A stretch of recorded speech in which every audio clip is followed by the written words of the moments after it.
En Caput. Pero sí podemos. Cristian. Al fin viernes. ¿Qué viernes, Moreno? Todavía no me recupero del frío. Yo soy muy friolenta. Sí, pero está medio desabrigada. Sí, se tiene que abrigar. Pero tengo se tiene, remera térmica, ¿eh? pero se tiene que abrigar porque ya estamos en la edad donde las gripes son... ¿A quién? Bueno, cada uno habla por sí. Hay que cuidarse, hay que cuidarse. Este frío... Un frío demasiado penetrante. Un día bravo, ¿eh? De golpe, además. Sí, un día bravo. 0.2 grados hoy a la mañana a las 6. No, pero hubo temas esta semana... Saladita la semana, ¿eh? Sí, van levantando la temperatura y digamos, se contraponen con lo que acontece en el clima. Pero bueno, hacemos un buen mix. De acuerdo a los temas que vamos a tratar... Sube la temperatura en un invierno crudo. Hoy me estaba pidiendo la prisión de Stornelli. No, usted me está... Yo no lo leí, yo mire, lo leí Moreno, en La Nación. lo leí dice en que estaba ahí, que estaba allá, que de papel prensa. Justo Stornelli, o sea que... Pero quieren, bueno, con la causa de papel prensa. Se ocupó el presidente de Moreno, ¿viste? Sí, que dijo que era... sí. Me dijo simpático, pero que hacía lío, qué sé yo. Usted es una persona que hace lío. Sí, bueno, el Papa dice que hay que hacer lío a los jóvenes, yo ¿no? le voy a explicar, Guitia. Si usted va a vender trigo y maíz, y bueno, es obvio, como le gusta vender a Macri, trigo, maíz, soja, etcétera, y favorece que siempre. Es el tema de Europa. Si vas a vender industria, no vas a ir a Alemania a vender industria. No, sería complicado. Pero como a él no le gustó la misión comercial a Angola, yo le voy a decir que hay 2 inversiones extranjeras hechas por empresas argentinas durante su mandato que yo al menos fueron inauguradas, conozco, y etcétera, y que tuvieron conocimiento público. Una es de Techín, que había empezado en nuestro gobierno, que armó una fábrica también de caños sin costura en Estados Unidos, utilizando parte de la plata que le pagó Chávez como indemnización por la estatización de Sidor. Eso fueron 2.200 millones de dólares, parte lo invirtió en su planta acá en la Argentina y el resto hizo una planta allá. Y la otra relevante es la de Arcor en Angola, de 22 millones de dólares que empezó en esas misiones comerciales. O sea que solamente analizar que una empresa argentina invirtió 22 millones de dólares en Angola, vale para decir que esas misiones comerciales, al margen de todo lo que se vendió y que esto y lo que hicimos, ¿verdad?, ya fue exitosa. Porque y le dieron continuidad. Pero si 2 misiones comerciales termina como hecho relevante que una empresa argentina invierta en Angola para quedarse con el mercado de caramelo, galletita y demás, bueno, no es poca cosa. Una inversión de 22 millones de dólares es una inversión importante de una empresa argentina en África, y quizás sea de las primeras. Seguramente habrá otra, habrá frigoríficos, hay laboratorios medicinales, pero no creo que ninguna tan importante como esta que hizo Arcor. Y para nosotros, tener inversiones de nuestras empresas en el exterior tiene su encanto. Así que yo le diría al presidente que sea más prudente cuando evalúa los actos que hicimos algunos funcionarios del anterior gobierno. Ahora, que haya dicho que es simpático, que haya dicho que hacemos lío, hasta lo tomé como una cosa, ¿viste? Como hasta lo tomó bien. Sí, más light, digamos, más light. Pero siempre lo menciona el presidente cada tanto. Sí, y nuestro candidato dijo que ni Zaffaroni ni Moreno van a ser parte del gabinete. Sí, lo dejó bien en claro. Pero ya lo venía diciendo. Si no me había preguntado si yo quería ser. No me había preguntado. No le preguntaron. No me preguntó. A mí nadie me preguntó. Che, no me llamó Alberto para decirme, Moreno, ¿vos querés ser parte de mi gabinete? O sea que el tipo dice, no va a ser parte de mi gabinete y nunca me preguntó. Es unilateral. Es lo mismo que yo diga, no, la rubia de la esquina, no sé, yo no quiero que se case conmigo. Pero ¿y ella quiso? No, nunca le pregunté. Y entonces, ¿cuál es la gracia de que te digan? No, yo la verdad que no lo entiendo. Porque él tendría derecho a decir eso si me lo hubiese ofrecido y yo le hubiese dicho que sí y después él cambia de opinión. Pero decir, no, Moreno no va a ser parte de mi gabinete. ¿Y qué sabe si yo tengo ganas de Pero ser no, parte del no gabinete? se lo está ofreciendo al revés y lo hace público en vez de... Pero es una estupidez que pocas veces he visto yo en esto de... La verdad que esto... Hay algunos que tienen algunas conductas un poco extrañas. Yo no sé cómo habrá caído el Zaffaroni. Yo no creo que Zaffaroni le haya... ¿Qué le va a pedir? ¿Ser secretario de Justicia, Zaffaroni, después de haber sido ministro de la Corte?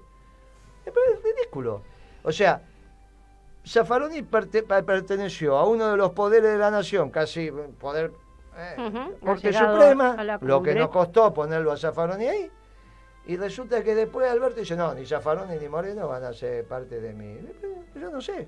Algún día le voy a llamar a Zaffaroni y le voy a preguntar, che, pero Alberto te había dicho para ser parte del gabinete y vos le dijiste que sí y después dijo él que no. ¿O nunca te lo ofreció? Y si nunca te lo ofreció, ¿para qué hace esa declaración? Es raro, una declaración extraña, innecesaria, porque la verdad que tampoco yo tengo ganas de trabajar con Alberto, lo cual no significa que no lo voy a votar. Sí, no usted votar. lo dijo y lo reafirma, sin duda. La verdad que no voy a ser parte de su gabinete. No le voy a sacar un afiche, como se lo sacamos a Macri, cuando Macri dijo el día que hizo el primer discurso inaugural, en mi gobierno no va a haber ningún Moreno. Yo le saqué un afiche que decía gracias. Recuerdo. Fue el primer afiche que hicimos, gracias. Bueno, pero a Alberto no le voy a hacer eso porque no corresponde. Pero che, Alberto, tranquilízate, si no quedamos. Yo no quiero ser parte de tu gabinete. Quédate tranquilo, nunca me lo ofreciste, ni nunca te lo pedí, ni nunca hablamos sobre este tema. Debe ser, qué sé yo, no sé, años que no hablo con Alberto, por lo menos 10 años que no hablo con Alberto Fernández. Hay gente que se arrepiente de una historia que no compartió. Epa, se nos vino la pipi tremenda. Vino, pero además... Con todo, la lengua filosa, ¿O no? Porque yo digo, ¿qué quiere decir eso? ¿Por qué tiene que meterse con Moreno Fernández? ¿Por qué? ¿Cuál es la razón? Y para mí la razón es esa. Él está tirando, ¿has visto como Hansel y Gretel está tirando los maicitos para marcar el camino, va a tener que tirar piedra después, para decir que el gobierno que él aspira a conducir no va a tener nada que ver con los últimos gobiernos peronistas. Qué feo, ¿no? Bueno, si me da la impresión. Si ese es el esquema, bueno, puede ser. Creo que sí, que marca un límite y de política económica. Pero tanta relevancia tengo. Yo creo que sí, tenés suficiente relevancia para ser el único funcionario del gobierno de Néstor y de los gobiernos de la Cristina, que todo el mundo hace referencia. No te digo así... los capitostes no es que hablan con cariño, pero todos tenemos, siempre se las ingenian. El otro día hubo un comentario de Fernández sobre que vos no, y al día siguiente otro comentario, pero del presidente Macri. Yo dije, bueno, se juntaron, están en la misma, están en contra de Moreno, pero qué gracioso, qué relevante, la verdad, para pensar, ¿no? Pero bueno, la pregunta es, creo que en algún momento lo conversamos y usted, Moreno, lo planteó, no es por las formas, es por el fondo. No, pero esto no hay ninguna duda. Lo que pasa que, bueno, me llevan a este terreno y como se lo dije ayer al presidente de mi partido, que hoy me salió a contestar, y me dice, bueno, dice Gioja, hay que cumplir con los reglamentos internos. Pero si ese era el problema, le dije. Hizo un reglamento para la candidatura presidencial, para participar en las PASO, que me obligaba a mí a buscar los afiliados. No le quedaba, ¿no? Claro, tengo que buscar los afiliados del Partido Comunista, del partido de Heller, del Partido Nuevo Encuentro, en el 30% de 33.000 afiliados. 20% del partido de Massa. Y 50 del peronismo. Solo 50 peronistas. Claro, entonces yo digo, a los 50 peronistas no hay ningún inconveniente. ¿De dónde saco lo del Partido Comunista? ¿De dónde lo saco lo de Nuevo Encuentro? Pero aparte, ¿cuál es el criterio? Entonces me dice, no, hay que cumplir con los reglamentos internos. Bueno, presidente, si precisamente el tema son los reglamentos que hizo hacer el traje un reglamento ad hoc. Pero claro, hizo ad hominem, como dicen los abogados.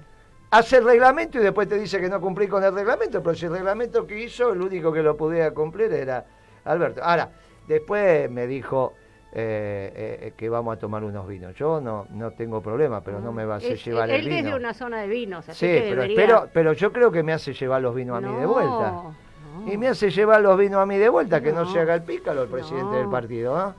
Me hace llevar a mí los vinos de vuelta, sí, no es gracioso eso. Pero bueno, yo le dije ayer, porque fue lo más relevante en realidad, mira, un grupo de compañeros y todos, y ya no tenemos las manos atadas, este es el tema. Ellos han tenido una conducta que nos han liberado a nosotros de mantener lo que para el peronismo es una tradición, en tanto y en cuanto la máxima autoridad también la haga, porque se predica con el ejemplo.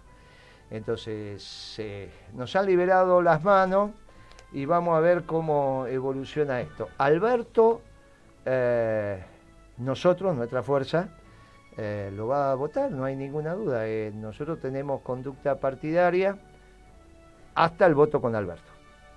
O sea, el voto con Alberto termina con nuestra conducta partidaria. A partir de ahí, por la conducta que ha tenido el presidente del partido para con nosotros, porque no es con Moreno, en Capital Federal son 200 y pico de candidaturas, y en la provincia de Buenos Aires son más de 1000. Nosotros teníamos todo armado, no es que no lo teníamos armado.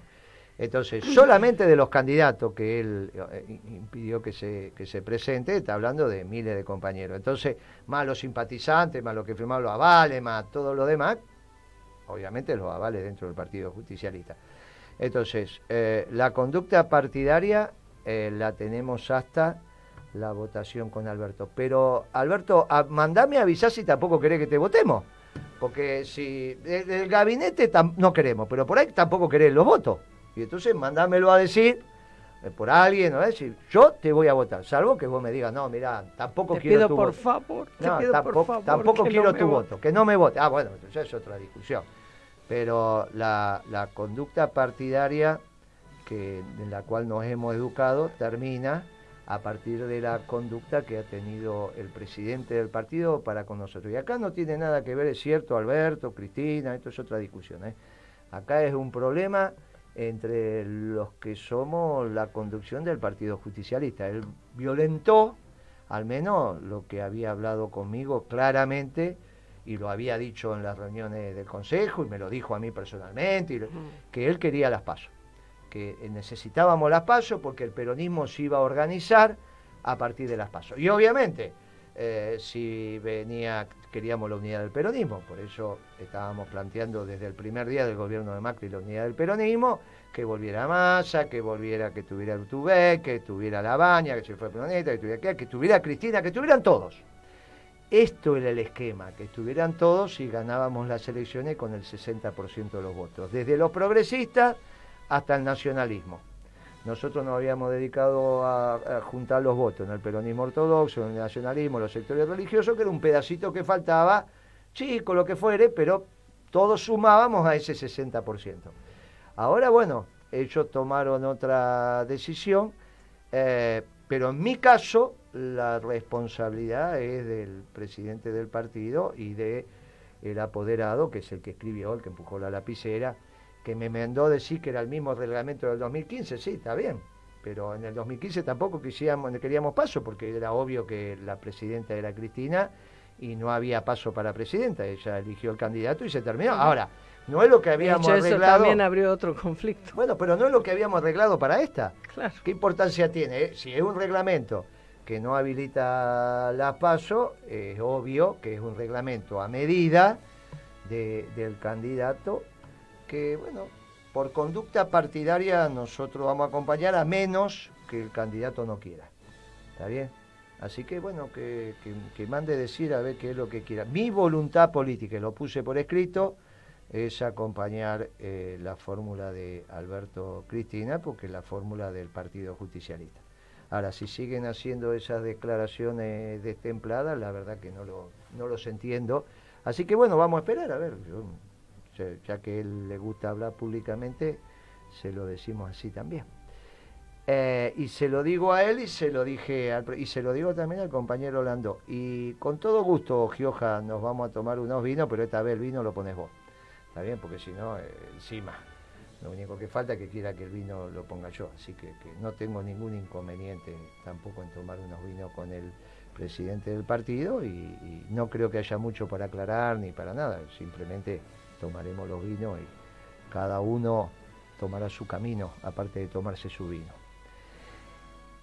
Esta semana tuvimos el tema de esa firma del acuerdo marco. Sí, sí, que no estaría siendo ratificado. Bueno, en realidad todavía no hay nada para ratificar porque falta todas las letras chicas. Yo en eso quiero hacer un comentario de fondo y que vote Alberto Fernández no significa que no podamos discutir las políticas de gobierno, porque esto es incluso hasta sus declaraciones. Alberto Fernández explicó a raíz del convenio de este acuerdo marco entre la Unión Europea y el Mercosur, que esto básicamente iba a dañar la industria automotriz, lo cual es cierto por definición. Pero quizás no fue el mejor ejemplo, porque lo que hizo Macri inmediatamente es hacer una conferencia de prensa, luego de una reunión, y sentó al presidente de la Renault en la conferencia. Como diciendo, no sería así. Claro, ¿qué es lo que pasó con la declaración de Alberto? Quizá él no sabe que tanto Volkswagen como Renault, como Peugeot, son casi empresas públicas. Pero no públicas por oferta pública de acciones, sino que hay mucha presencia de los estados participantes, en este caso el francés y el alemán. Me acuerdo que más de una vez conversando con el presidente de Renault le decía, bueno, estamos hablando entre funcionarios públicos, en todo caso usted del gobierno francés y yo del gobierno argentino, y se reía el presidente de la Renault, y dice, bueno, de alguna manera, esto. Por ejemplo, presidente de Volkswagen, muchos años de Volkswagen Argentina fue que es canciller austríaco. El canciller austríaco, terminado en su puesto, pasó a ser presidente de Volkswagen Argentina. Bueno, porque hay una vinculación entre estas cosas, viste cómo son los europeos. Por lo tanto, para que el presidente de Renault Argentina se sentara en esa conferencia de prensa, lo debe haber llamado el gerente de internacionales de Renault y le dijo, señor, vaya ahí. Y lo mismo va a acontecer con los autopartistas, porque los autopartistas tienen el problema que si le dejan de comprar las terminales, claro, son dependientes. Claro, hay que entender las lógicas, cómo funcionan, antes de opinar. Antes de opinar, hay que entender cómo funcionan estas cosas. Claro, y a su vez, antes de ver los sectores perjudicados o beneficiados, habría que tener claro si este acto que hizo el gobierno de firmar un acuerdo marco de integración entre el Mercosur y la Unión Europea es el último acto de acuerdo de comercio internacional de un mundo que casi ya no existe, o estamos equivocados y el mundo que sigue existiendo es el mundo de la globalización. Y entonces este acuerdo es un acuerdo sistémico al mundo global. Por eso necesitábamos ser candidato a presidente, no para ser presidente, para discutir estas cosas. ¿Qué estaríamos diciendo nosotros como candidato a presidente y en la discusión para las PASO? Diciéndole, mire Macri, lo que usted firmó es un acuerdo que está llevando la Argentina a un puerto que ya no existe. Pero aparte lo está llevando a uno de los bloques que son que eran los ganadores, los viejos ganadores del mundo que se terminó, sí, después de eso, y ahora pasan a ser los nuevos perdedores del mundo que se está consolidando. A menos que piense que Trump es un accidente en la historia norteamericana, que es un tránsito de 4 años y que después se termina. Mire, si eso es así, yo les recomiendo que lean algunos artículos que salieron en ámbito financiero de hoy, donde dice que si ganan los demócratas, van a seguir con esta misma política. Y decían, la guerra comercial con China llegó para quedarse. Porque aunque ganen los demócratas en Estados Unidos, van a seguir. Entonces, cuando nosotros decimos que en realidad Trump es el emergente de la clase dirigente norteamericana, obviamente, no de la clase en un todo, de los sectores que logran imponerse en los juegos de poder entre ellos, es porque estamos haciendo una lectura de que Estados Unidos tomó la decisión de cambiar el mundo que lideraba, cambiando esa vieja lógica de que equipo que gana no se cambia. Es obvio que Estados Unidos conducía el mundo neoliberal, pero decidió cambiarlo. ¿Y por qué lo cambió? Y porque le estaban penetrando la Unión Europea y China en su zona de confort. Y decidió sacarlos de su zona de confort. ¿A quién? A la Unión Europea y China. ¿A través de qué? Y a través del costo de las manufacturas. ¿Cómo? Y porque ni la Unión Europea ni China tienen el precio de la energía que tiene Estados Unidos. Porque Estados Unidos está lleno de energía fósil a partir del shale gas y el shale oil. Y eso nosotros ya lo vimos en el 2010. No es que lo empezamos ya en el 2010. Lo empezamos a estudiar y en el 2012 tomamos la conclusión que tardamos, sí, tardamos, claro. En realidad, la crisis internacional de 2008-2009 nos confundió un poco, porque ahí vimos que bajaba el precio de la manufactura, pero pensamos que era por una sobreoferta producto de la caída de la demanda global. Pero después nos dimos cuenta que no, que en realidad estaban bajando los precios de la manufactura porque bajaban los costos. Barato, claro. ¿Por qué bajaban los costos? Porque Estados Unidos empezaba a tener energía barata. Y ya lo dije hasta el cansancio, que cuando Galucho firma el 750 con Chevron por el millón de BTU de gas de vaca muerta, ya en esa época en Estados Unidos se vendía 250, un tercio. Entonces era lógico que Roca, con la plata que consiguió de Chávez por la estatización de Sidor, la utilizara en Estados Unidos, que es donde tenía energía barata para hacer una fábrica de caños sin costura. Todo, y también es lógico que el aliado natural de Trump sea Putin, que es el gran proveedor de energía a Europa. Y que Europa le pide que le baje el precio y Putin dice ja. Entonces van a comprar a Oriente Medio, si es que la pueden sacar de ahí.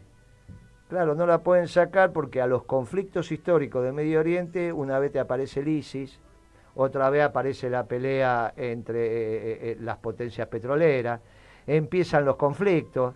Llega Putin a Siria, ahora tenemos los temas Claro, hay que entender que el conflicto de Medio Oriente es también un hecho sistémico al nuevo orden internacional, porque ni Putin ni Trump quieren que de ahí salga energía abundante y barata para China y para Europa.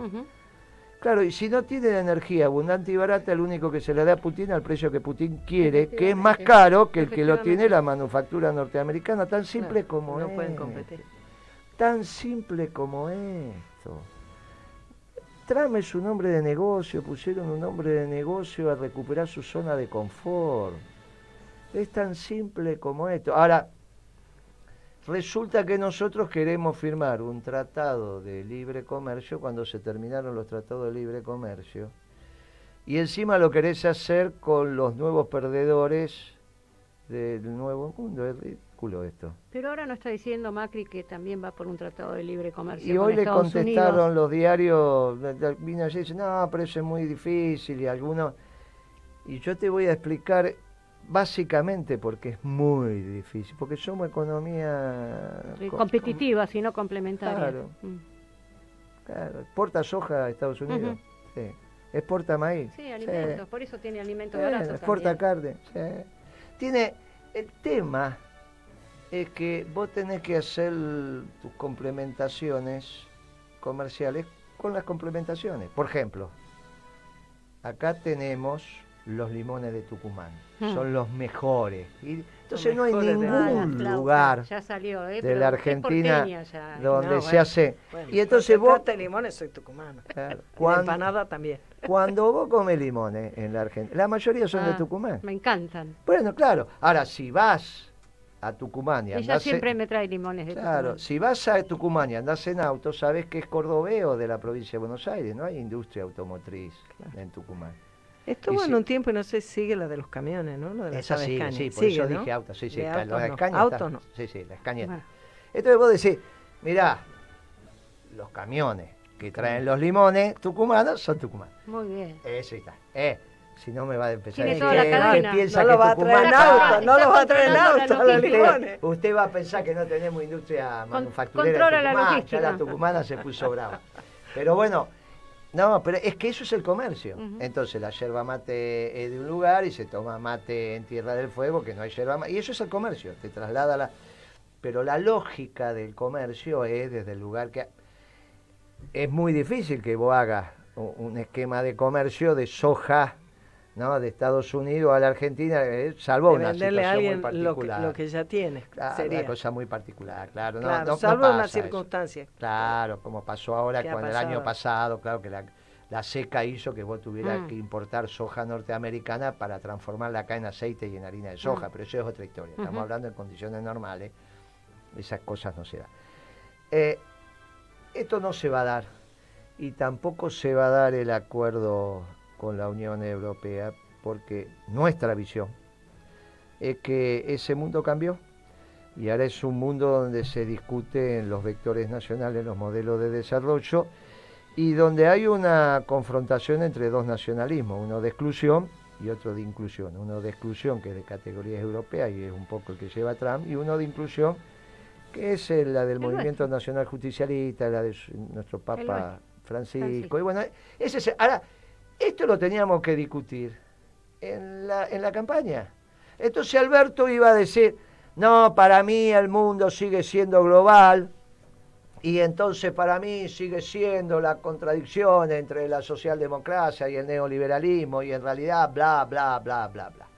Y yo hubiese dicho bla, bla, bla. Y bueno, y entonces entre todos, o encontrábamos una síntesis, o avanzábamos en el conocimiento, pero bueno, esto no se pudo dar. Y entonces lo tengo que discutir ahora y plantear la posición a caballo de este acuerdo. Y decir, mire, antes de entrar a discutir la letra chica, antes de entrar a discutir si tal sector, o si el ajo, si esto, si aquello, discutamos si el convenio marco está en un continente posible o es ahistórico, está fuera de tiempo y lugar. ¿Sabes cuándo para mí quedó clarísimo ese concepto que vos venís desarrollando hace rato? Por ahí yo soy un poco lenteja, ¿no? O más que probable. Pero bueno, cuando me cayó la ficha, un día estabas vos en Crónica, y creo que estabas con Chiche y le preguntaste, ¿qué hubiera pasado si la Argentina, ponele, se hubiera, hubiera preparado todas sus cosas para ser aliada del eje en la Segunda Guerra Mundial? ¿Cuál hubiera sido nuestro destino en ese caso? ¿No? O sea, si hubieras trabajado aquí para convencer a todos que ese era el futuro, el destino, y después perdieron la guerra, desaparecieron, quedaron en manos. Y ahí me quedó a mí del todo claro lo que significa cuando vos decís, no hay un puerto al que llegar. O sea, vos preparás a tu país para acompañar un proceso, acompañarlo defendiendo tus intereses nacionales, pero comprendiendo en qué medio vos te estás moviendo, ¿no? Entiendo que de eso estamos hablando. No es que, ¿con quién me voy a ir a arrodillar? No, es de qué manera yo puedo pensar lo que necesita mi país si en el mundo está ocurriendo esto, y no me pifio, y está ocurriendo todo esto, pero yo me voy para allá. Y entonces llego allá y allá no hay nada, no hay destino para lo que me preparé. Eso entendí yo cuando vos planteaste eso, y ahora cada vez que te escucho, cuando se analiza esto, en vez de discutir, hablar sobre el detalle de la letra chica, sí, más que la letra chica. Lo que está en discusión acá es cuál es la manera inteligente y con sentido nacional que la Argentina se integra con el mundo. ¿Cuál es la manera? No es precisamente una manera que atrase y que lleve a un mundo que ya no existe, sino mirar lo que además les tomó tiempo, pero ya en todos los comentaristas, los análisis políticos y demás, fueron un poco después de que vos lo planteaste, pero ahora ya todo el mundo está percibiendo lo obvio, diríamos. Por lo menos lo obvio de lo que significa la política que lleva adelante Trump. Tal vez falta hacer el siguiente nudito de decir, bueno, hermano, si ellos son el país más poderoso desde el punto de vista económico, militar, incluso ideológico y hasta financiero, digamos, son el país más poderoso. Si ellos están para este lado, ¿qué te hace pensar a vos que el mundo va a ir para otro lado? ¿No? ¿Qué te puede hacer pensar a vos que el mundo va a ir para otro lado? ¿No? Que se va a quedar acá, que no va a acompañar ese proceso. No solo ellos, sino que la segunda potencia militar, que es Rusia, también. Si bien no es una potencia económica, no hay duda que es una potencia militar, la Federación Rusa también quiere ese mundo. Claro. Por eso hay un acuerdo de primer orden. Hay un artículo de Putin también, claro, que salió, donde está hablando de esto. Sí. Justamente. Pero por eso hay un acuerdo de primer orden entre Trump y Putin, que están diseñando el mundo a partir de la dotación de energía y qué país lo tiene y qué país no lo tiene. ¿Cómo la Federación Rusa va a no estar inquieta si la Europa continental tiene un desarrollo tecnológico y por lo tanto económico y financiero, como diría Pimpi, y después la importancia política, que puede ir sobre la Rusia? Pero esto es obvio, si le pasó con Alemania, le pasó con Napoleón, le pasó en la historia. Entonces, sí, la lógica es equilibremos estos temas.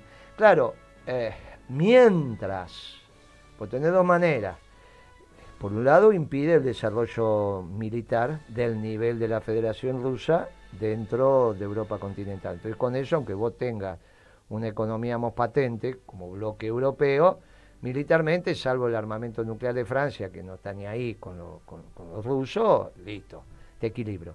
Pero después te complico la historia, porque si yo te doy el gas barato, el problema lo tengo yo, porque hace parte de mis recursos. Claro.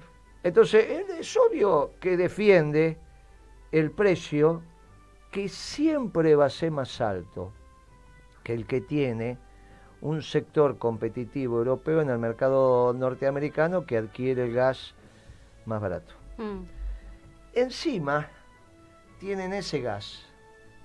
Lo tienen en casi todo Estados Unidos, ¿no? Casi todos los estados tienen, menos los costeros. Pero encima los yacimientos más importantes los tienen entre Chicago... Cerca de la zona de producción. Entre Chicago y Nueva York. Con lo cual ni siquiera necesitan grandes infraestructuras de transporte. A diferencia de lo que nosotros lo tenemos en Vaca Muerta. Que nos queda un poco lejos, ¿no? Entonces, pasó esto, ya está. Ahora, en ese mundo, nosotros tenemos opciones si enfilamos bien el portaaviones, digamos. Si vamos a un puerto donde razonablemente...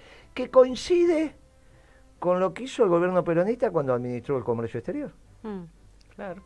Porque de última lo que está haciendo Trump con el mercado interno norteamericano, porque Trump, entre comillas, hostiga a Europa continental y China, no solo abaratando el precio de la manufactura, sino que le quita su mercado.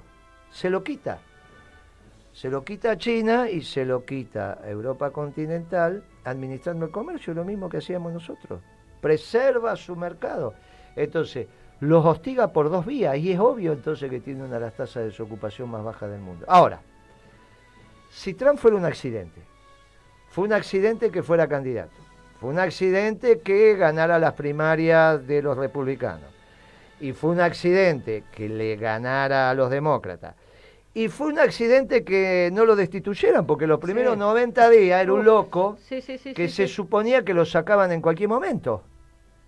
Y ahora resulta que no, que va por la reelección y aparentemente va a ganar más fácil que el anterior. Y entonces, bueno, no es un accidente. Ahora, sometámoslo a debate.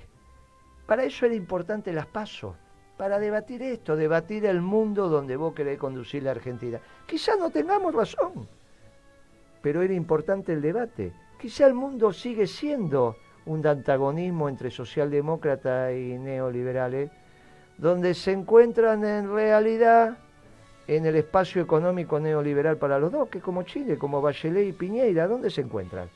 En el modelo económico. ¿Dónde se diferencian? Bueno, en algunos temas culturales, en algunos temas, bueno, sí se diferencian. Pero en el modelo económico, que es lo que estamos discutiendo acá, los dos son neoliberales. como Dilma Rousseff tuvo un ministro de Economía, Levy, neoliberal, de la misma manera que Bolsonaro tiene un ministro de Economía. Chicago Boys, ¿no? Sí, claro. Que se estudiaron juntos, son juntos, es la misma.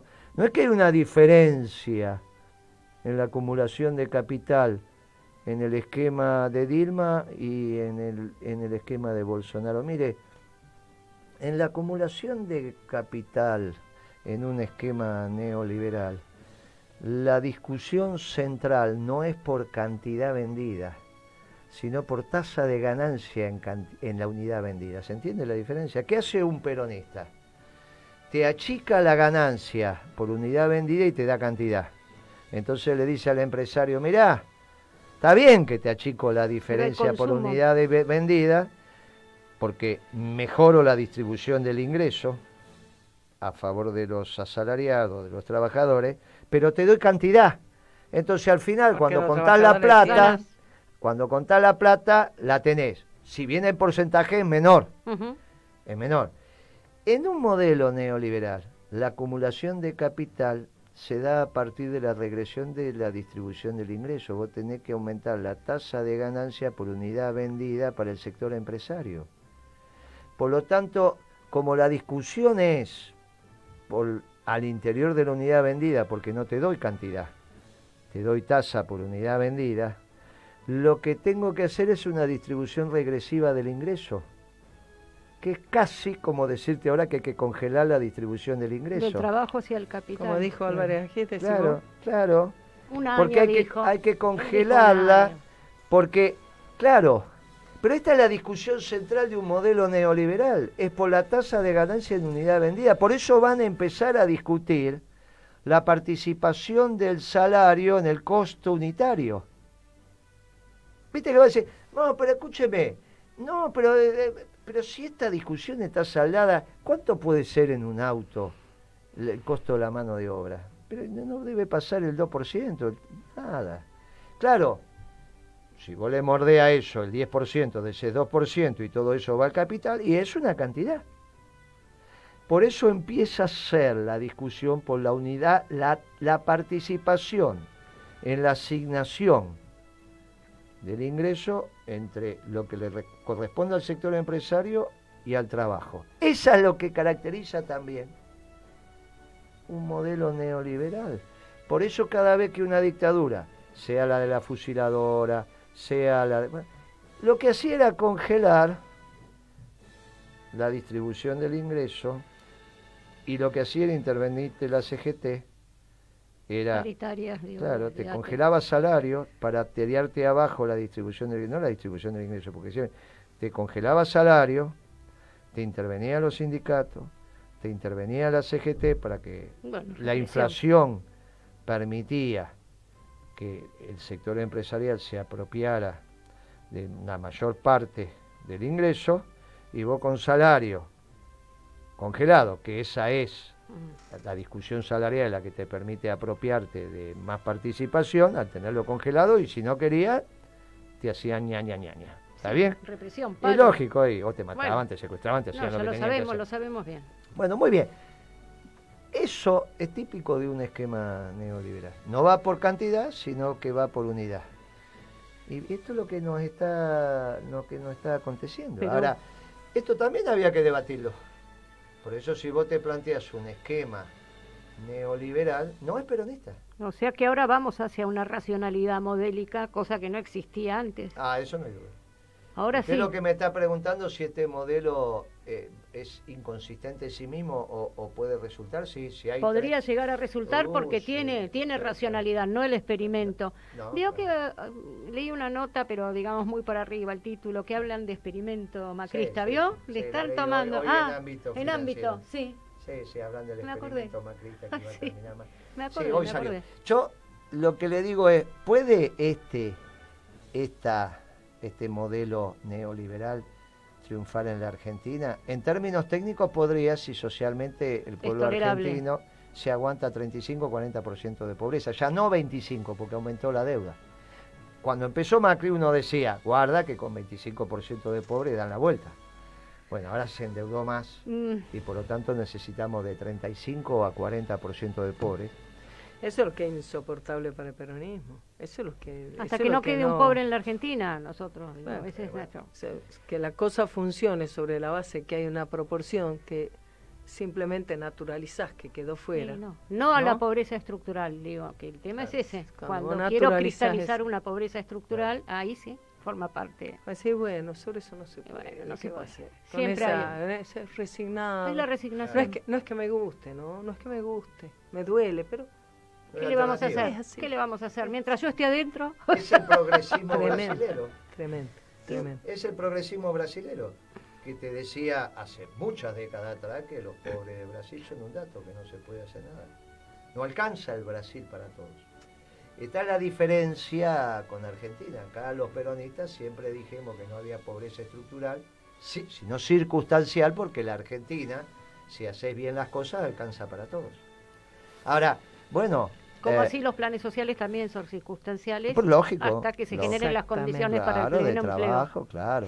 Bueno, esto es lo que había que debatir, porque ¿qué economista del peronismo puede decir hoy que no hay que pagar la deuda? No hay ninguno, yo los conozco a casi todos, no hay ninguno. El tema es que los economistas del peronismo te dicen, sí, la deuda hay que pagarla, pero la plata la ponen los oligarcas o los sectores, como lo quieran definir. En un modelo neoliberal, la deuda se paga, pero la plata la ponemos entre todos. Tantas veces la pusimos. En general, los de abajo, ¿no? Porque sí, la vas a pagar con el ajuste. Ya la pusimos. ¿Sabe de cuánto es el ajuste que hay que hacer en el Estado, Pimpi? No. Y es 5% de piso del PBI. 4,70, 4,5, si tenés. Y de tope 6. Entre 4,50 y 6... Por eso ponemos una media de 5, 5,20. Eso para poder pagar las obligaciones de la deuda, claro, sin tocar, digamos, claro, sin meter retenciones como debe ser. O sea. Porque vos la podés pagar aumentando los ingresos o la podés pagar haciendo un ajuste de los gastos del Estado. Si no vas a poner retenciones del 35% y bla, bla, bla, bla, bla en la pampa húmeda para hacerte 10.000, 12.000 millones de dólares y que la deuda la paguen los oligarcas, el ajuste que tenés que hacer es de esa proporción. Y esto... Eso te va a seguir llevando para abajo. Bueno, esta es la discusión, por eso tenés que reactivar. Claro. Pero lo que pasa es que Alberto fue muy claro, dijo en la nota que él mismo, el comunicado de prensa que él sacó después de la reunión con el FMI, dijo primero hay que estabilizar y después reactivar.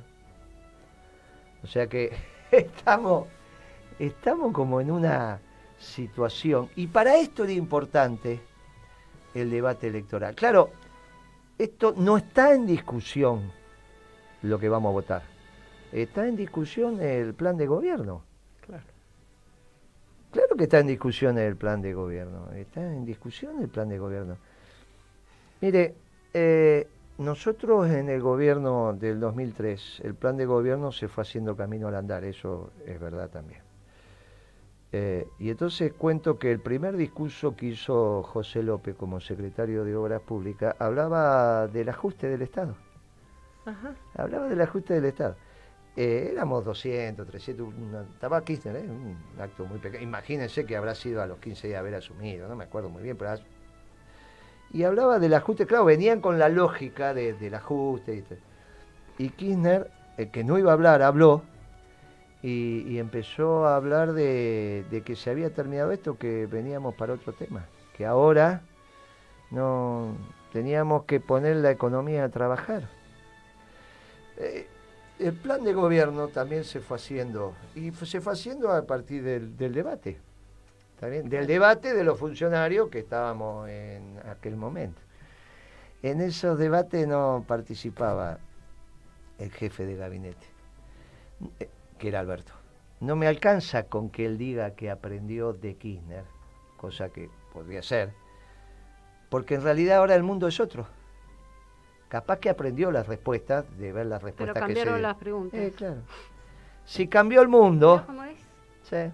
Cuando cambian las preguntas de nuevo, hay que cuando aprendiste las respuestas te cambiaron las preguntas. Y claro, y capaz que es eso lo que está pasando. Claro, por eso es importante el debate del acuerdo Unión Europea-Mercosur, porque subyacente a este debate profundo, no en la letra chica, está si el mundo sigue siendo el mismo que había en el 2003 o cambió una transformación tan radical, con perdón de la palabra, claro, que en realidad lo que hacen los países ahora es proteger sus mercados. Y proteger su trabajo. Claro, y como decía nuestro compañero de fórmula la semana pasada, Pablo. y lo dijo también en Pablo Chaliú, dijo, mira, cuando vos proteges tu mercado, lo que haces también es incentivar tus exportaciones en el mercado ajeno, porque las dos cosas haces. Vos lo que haces es proteger el tuyo, tratándole también de vender al otro. Claro, nosotros en realidad lo que estamos haciendo es penetrando en un esquema donde de forma abrimos los mercados, ellos no abren sus mercados, pero en realidad cuando todo el mundo lo que quiere es protegerse, no abrirse. Y sobre todo los dos países más relevantes. Estamos en un lío, que China no tiene otra alternativa y no hay duda. A China lo favoreció el mundo global. Que además lo está defendiendo. Claro, por eso va Davos. Claro. Pero porque China es lo que es por el mundo global, y entonces es lógico que no quiere cambiar. Bueno, su manera de ser nacionalista es esa. Claro. Pero claro, porque también Claro, nadie le punto, puede ¿no? negar... Es defender porque lo que le sirvió. a ellos Sí, les sí, lo conviene. que Claro. le fue funcional. A Estados Unidos le dejó de servir porque le empezaban a penetrar en su zona de confort y cambió. Claro, ¿y a Argentina qué le sirve? Si nosotros administramos el comercio exterior, fuimos los primeros que administramos. En el año 2012, evidentemente, nosotros entendíamos, ese gobierno peronista, que lo que había que hacer era proteger el trabajo argentino. Pues es que en un punto, ¿no? Capaz que no tiene nada que ver, ¿no?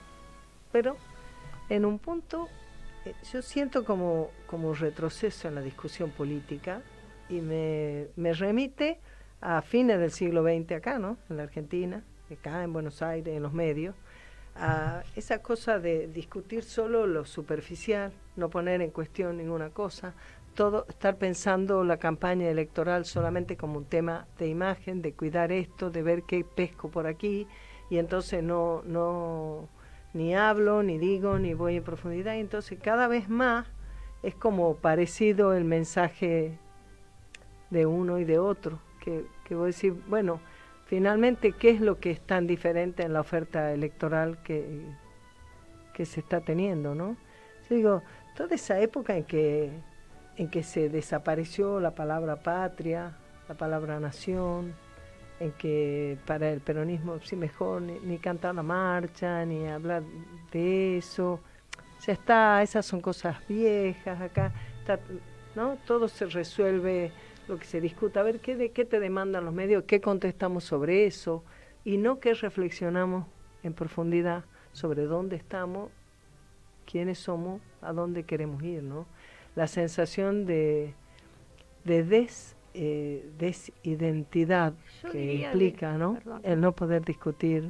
De despolitización. ¿No? De despolitización. Porque desde ya, si algo caracteriza a la política es la fuerza de la palabra, del debate y de la argumentación. Es una característica de la política, además del caminar en los distintos territorios y el intercambio y la mirada a los ojos del otro con quien yo comparto o no, digamos, las distintas posturas, pero para mí es una cuestión de despolitización.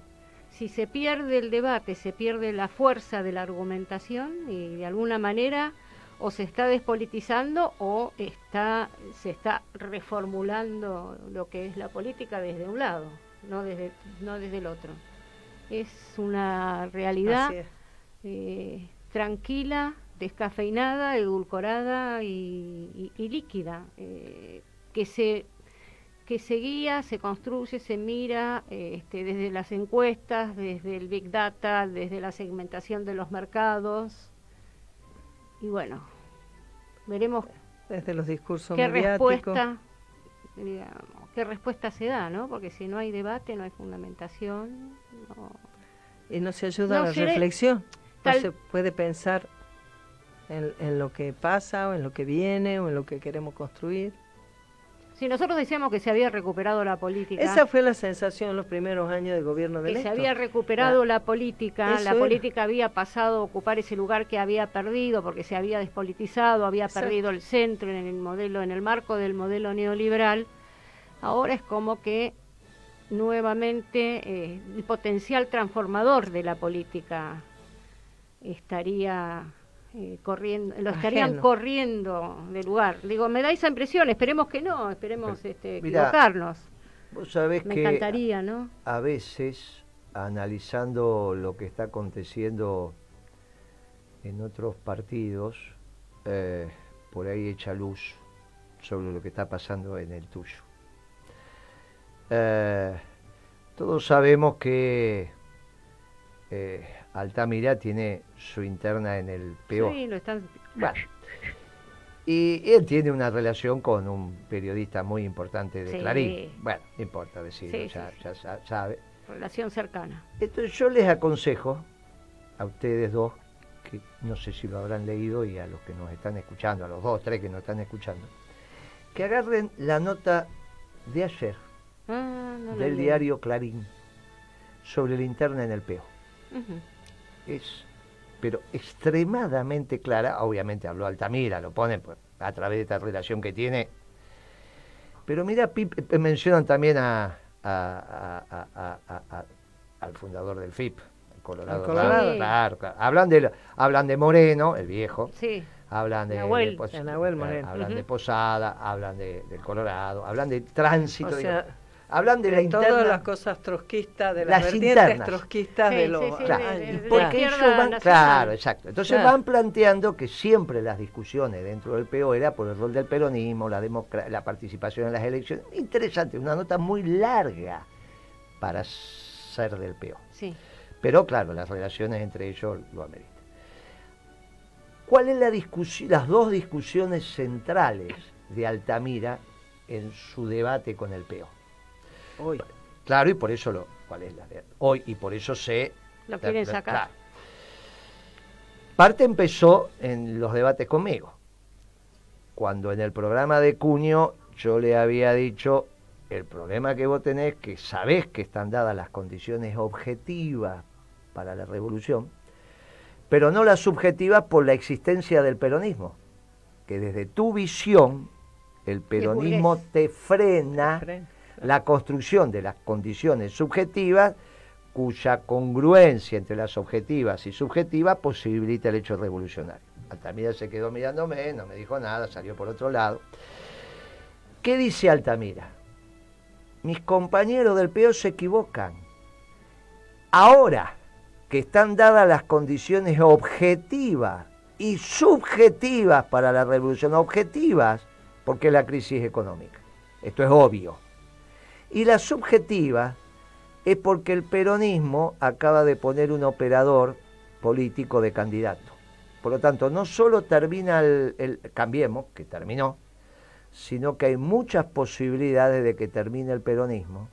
Por lo tanto, se han dado las condiciones de la insurrección, y lo dice. En el momento que el Partido Obrero coinciden las condiciones objetivas y subjetivas para convocar a la insurrección de los trabajadores conducido por nuestro partido, el partido decide participar en las elecciones. Como si fuera importante decir una opinión sobre el Fondo Monetario. Y no conforme con eso dice, y me abandonan la lucha de clases, porque me la esconden detrás del feminismo. Porque el feminismo no es clasista. Claro. Y la revolución no es clasista o no es. No me vengan con eso. Está muy bien lo del feminismo, pero no me vengan con eso. Y de esas dos tesis, son las dos tesis que él pierde por votación en el Congreso, y que él siente que cuando nunca estuvo más cerca de la revolución, porque por primera vez no tiene el muro de no tener las condiciones subjetivas que le impedía el peronismo, resulta que al partido se le ocurre participar en las elecciones y no plantear una defensa de la insurrección. ¿Dónde está todo esto? En Clarín de ayer. al menos en la visión, en la lectura online, ¿no? Interesantísimo, porque desde la visión de Altamira, como nos ven, es que nosotros también, claro, también vos te sentís que de alguna manera, bueno, es como también decir, mire, ¿qué nos pasó? ¿Qué es lo que está pasando? ¿Qué es lo que aconteció? Por eso digo, a veces leer lo que pasa. Mirá que a esta altura estar mencionando a los trotskistas, qué complicación. No sé si es complicación, sino que hay que leer todo, bueno, me parece, porque si no... Está perfecto. Lo que te quiero decir, esclarece la lectura del otro. Porque así nos ven. Hasta ahora no podían hacer la revolución, ni no podían convocar a la insurrección, porque el peronismo, claro. Ahora dicen, no, esto no hiciste más, ya está. Ya está. Están esto, está la crisis. Si estos no están, vamos por la construcción de la revolución, y lo plantea, vamos a una asamblea legislativa en manos de los trabajadores, construimos el poder, hacemos lo que tenemos que hacer y se termina la historia. Esto es bien interesante en el debate que estamos teniendo, porque insistimos, Pimpi y Gitia, no está en discusión a quién vamos a votar. No. Está en discusión el plan de gobierno, y le aclaro a Alberto Fernández que no quiero estar en el gabinete. ¿Está bien? Así que no era necesario, que lo dijera, a menos que decirlo le quedaba bien. Ni Zaffaroni ni Moreno. Parte de su estrategia. Ahora falta que Macri diga Zaffaroni. Yo tampoco soy amigo de Zaffaroni, no tengo nada que ver, no tengo nada que ver con sus visiones, pero es notable, ¿no? Que digan ni Zaffaroni ni Moreno. Ahora me voy a tener que juntar con Zaffaroni a ver si, ¿por qué a vos no te quiere? Y bueno, él me dirá Zaffaroni por qué no me quiere, y yo le diré por qué no me quiere, pero yo tampoco quiero. Capaz que Zaffaroni también me dice que tampoco quería, así que el tipo se tiró a la pileta innecesariamente. Es lo más probable. Bueno, así estamos, y nosotros vamos a seguir bregando por la revolución del movimiento nacional justicialista, porque es la revolución del nacionalismo de amor y paz que necesita el mundo. Si no, vamos a terminar muy complicado, y ese es el compromiso que tenemos. ¿Y un viva la patria por el 9 de julio? Claro, y Pimpi se va a ver su casa en Tucumán. Claro, yo me voy a No te atrevas a decir la casita de Tucumán, porque de ninguna manera termina las relaciones en este momento. La casa de Tucumán. La casa histórica. La casa histórica. ¿Vas a pasar por ahí? Tucumán son todas. Eso decimos nosotros. Tucumán, claro, esa es la historia. Tucumán son todas. Todas. ¿Vas a comer empanadas? Obvio. Y nos vas a traer empanadas. Y nos vas a traer empanadas. Voy a ver los nietos y voy a traer empanadas para ustedes. Se portan bien. Te tomo la palabra. Sí, se portan bien. Sí. Para vos tengo locro si venís conmigo al Sacro. Muy bien. Gracias, Pimpi. Nos vemos la semana que viene. Vos te tomás una semanita de... Yo vengo, el viernes estoy acá. Bueno, nos vemos, seguimos. No los pienso dejar solo acá en este programa. Me encanta eso. Gitia, vos te estabas yendo, pero no todavía, así que... No, pero no me falta mucho. No te falta mucho. No. Bueno, cuando vos te vayas, seguramente Pimpi, alguna otra me van a extrañar. Sí, no, eso no hay ninguna duda. De eso no hay ninguna duda. Nos vemos la semana entrante, gracias, y espero que esto es simplemente a los fines de incentivar el debate. Si lo generamos, misión cumplida. Así es. Como decía el Tatu Valdivia. Bueno, un buen fin de semana para todas y todos. ¿Querés arrancar la mañana bien informado?